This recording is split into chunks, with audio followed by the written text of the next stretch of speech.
How would you describe Marvel Contest of Champions to a friend of yours who sees you playing the game but wants to know a little bit more about it before they download it and hop into the game with you?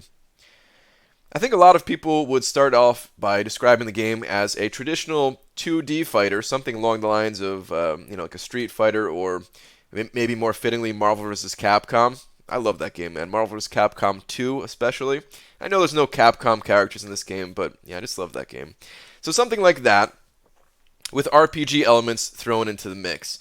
So collecting your champions, leveling them up, and that kind of thing. Essentially a skill-based part of the game and then a time sink kind of element thrown into the mix of you either need to be spending a lot of time to collect and grow all of these champions, or what some people would consider it to be the pay to win element of the game, where yeah, you could just kind of buy that power as well.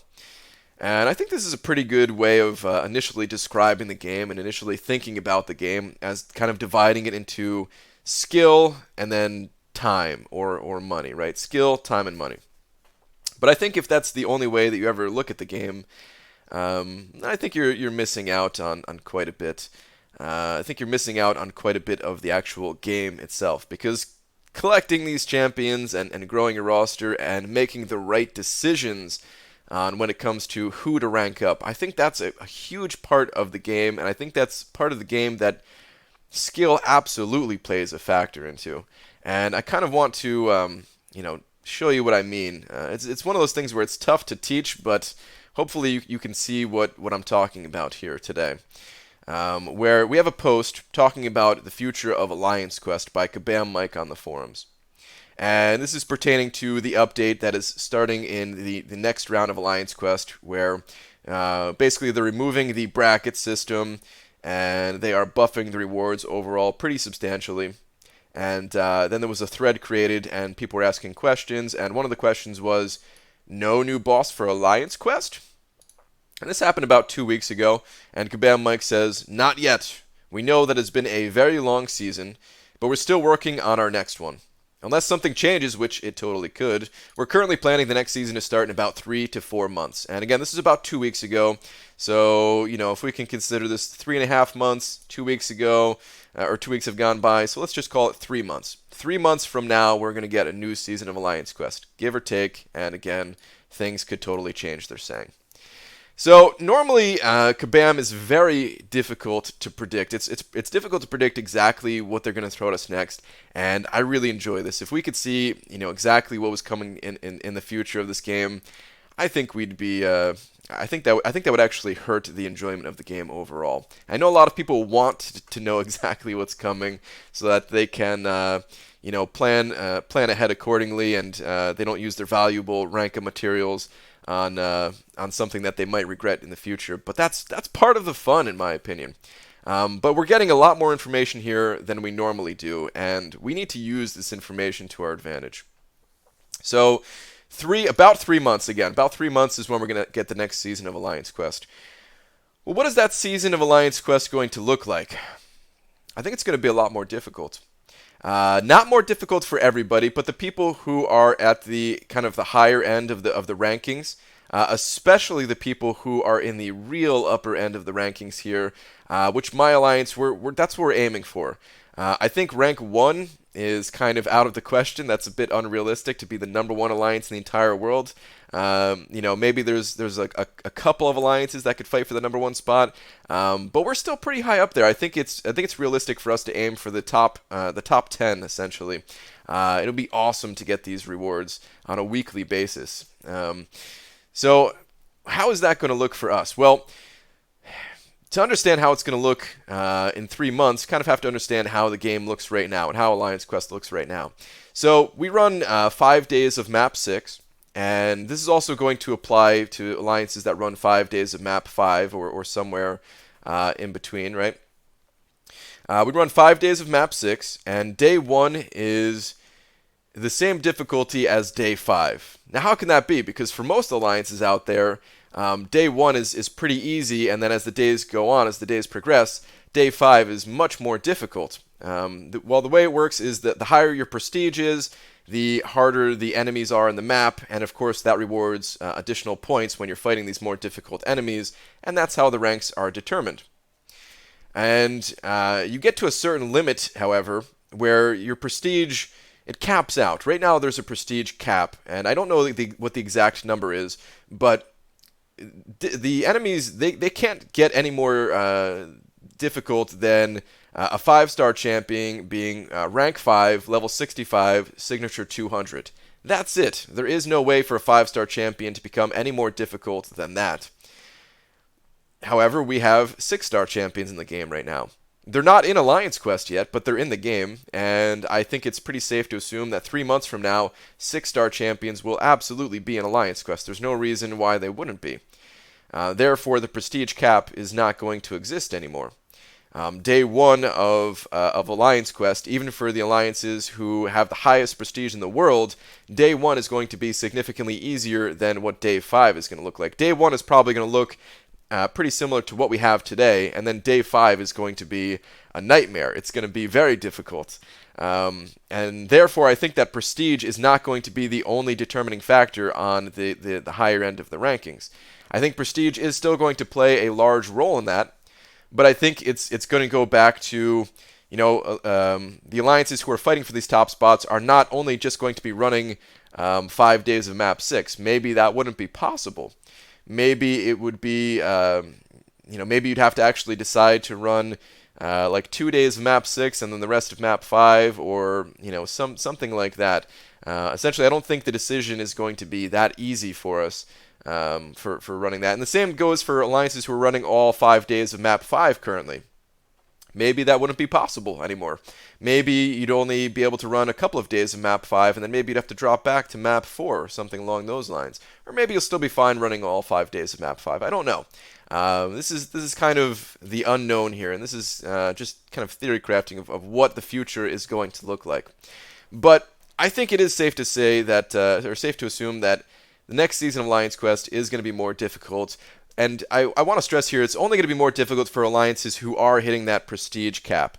For alliances who are, still progressing in this game, still growing, you're running mostly map 3, and every day is getting more difficult as is. I don't think anything's going to change for you, so you don't have to worry about that.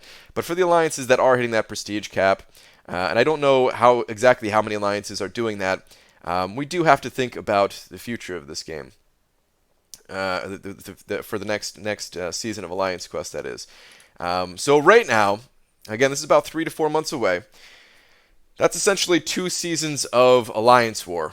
So I think it's good to invest resources into Alliance War for at least this next season, and maybe take the rewards that we get at the end of this next season and still invest that into Alliance War. After that, however, I think it's good to start thinking about rank ups for Alliance Quest. Whereas right now, I think everyone's Alliance Quest teams, they're kind of locked in.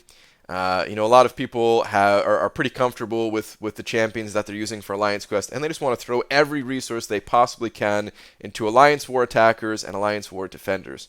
And I think that's fair. I think that's a good way to look at the game. But if you do that leading up to the announcement of this next season of Alliance Quest, and then you get blindsided by this next season of Alliance Quest, and then you say, well, how is this fair? I was investing everything I could into Alliance War.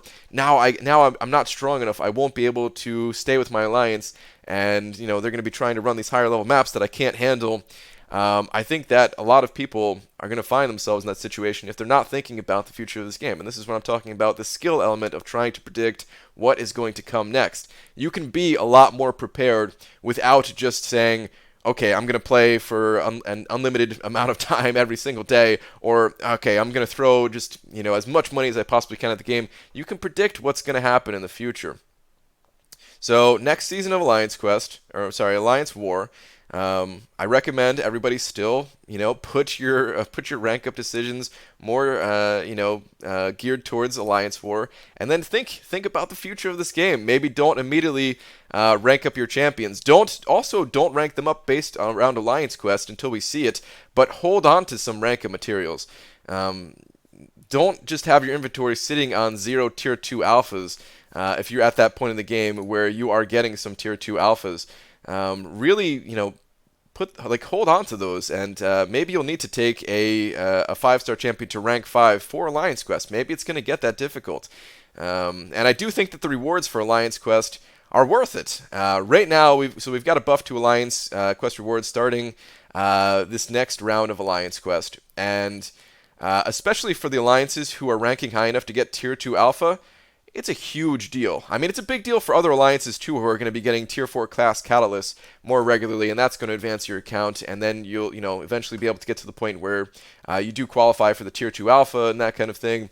But especially for these top alliances, I think it's very important to really be thinking about these rank up decisions. And I think that when the next season of Alliance Quest begins, I also think that we're going to see another adjustment to the rewards, where the top alliances maybe are going to start getting some Tier 5 basic fragments. If I was in Kabam's shoes and I wanted to make the community happy, and, based on the feedback last time where they introduced some more difficulty to Alliance Quest with the addition of Sentinels, and they didn't change the rewards, then going forward I would kind of learn from that and say, okay, the next season of Alliance Quest, we want some Tier 5 Basic to be in there. We want some Tier 2 Alpha in there. But maybe, let's buff some rewards now and then save some of those buffed rewards for when Alliance Quest begins in 3 months. So yeah, I do expect to see some Tier 5 Basic fragments. Maybe not a ton, and I don't know in what form we're going to see them, whether they come through ranked rewards or they come through the map crystals. Either way, though, I think we're going to have stronger champions for the next round of Alliance Quest. And I think that makes the game more interesting overall.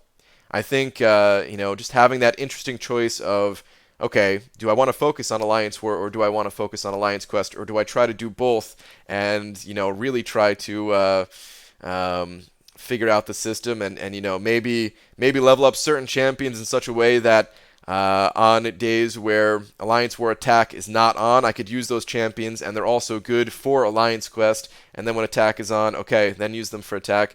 Or do you want to have champions that are just completely separate? We all get that choice, and that's what makes this game really good, in my opinion. As far as the rest of what we can possibly predict for Alliance Quest, it's anyone's guess, about the type of champions that we're going to see, the type of nodes that we're going to see.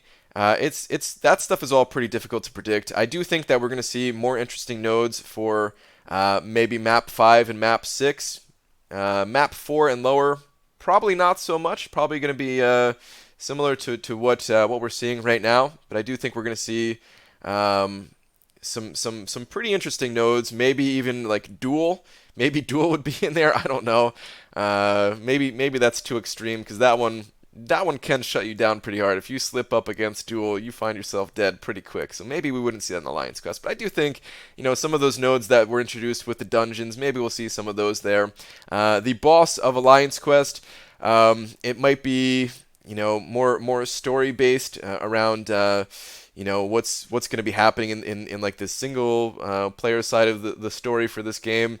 I still think that MODOK was talked about at last year's New York City Comic Con, so maybe MODOK would be the boss. Or I know, about 3 months from now, we're going to get a new Venom movie, and Venom was previously a boss of Alliance Quest, so maybe Venom with some trickier nodes is going to be the boss once again, or maybe there's going to be a new Venom that gets added to the game, and maybe that'll be the boss. Who knows? That stuff is, I feel, even more difficult to predict. But it is something to think about too, because maybe certain paths, just like we need poison and bleed immunity right now, maybe you'll need incinerate immunity, or maybe you'll need just other champions to counter certain nodes, and you can't exactly go by the current best Alliance Quest champions right now. You can't always just think of them as being the best Alliance Quest champions 3 months from now.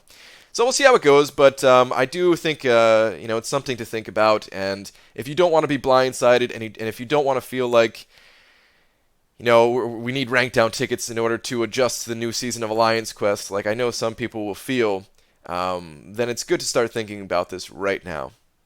All right, that's going to do it for this video. Thank you very much for watching, and I will see you guys in the next one. Take care.